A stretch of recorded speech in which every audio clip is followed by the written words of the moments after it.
আল্লাহ তাআলা রাসূল সাল্লাল্লাহু আলাইহি সাল্লামকে সম্বোধন করে বলছেন সূরা তাহায়, মা আনজালনা আলাইকাল কুরআনা লিতাশকা, হে নবী আমি আপনার কাছে কোরআন নাজিল করেছি আপনাকে দুঃখ কষ্ট থাকার জন্য নয়।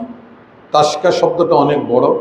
আপনি মুসিবতে থাকবেন, কষ্টে থাকবেন, দুঃখে থাকবেন, ডিস্ট্রেস থাকবেন, অবদমিত হয়ে থাকবেন, এই জন্য কোরআন আমি আপনার কাছে নাজিল করিনি। তাহলে কেন নাজিল করা হলো?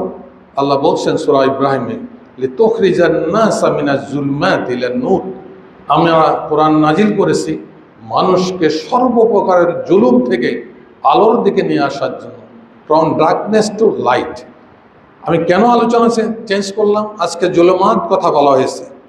সমাজে সর্বস্তরেই জুলুমাত, হিংসা, বিদ্বেষ, রাহানাজে জানি, চুরি, ডাকাতি, লুণ্ঠন, চাঁদাবাজি, টেন্ডারবাজি, মানুষের জমি দখল, অন্যায়ভাবে হত্যা করা, আয়নাঘর তৈরি করা, 25 লক্ষ কোটি টাকা বিদেশে পাচার করা, হেন জুলুম নাই যে সমাজে হচ্ছে না, হয়নি। অথচ আল্লাহ রাসূল সাল্লাল্লাহু আলাইহি ওয়াসাল্লাম আল্লাহ তাআলা পাঠিয়েছেন কোরআন দিয়ে জুলুমাত থেকে নূরের দিকে আসার জন্য। কিন্তু আসলে আমরা এই 54 বৎসরে সেই জিনিসটা আমরা দেখতে পাইনি। আজকে ইমাম সাহেব যে খুতবা দিবেন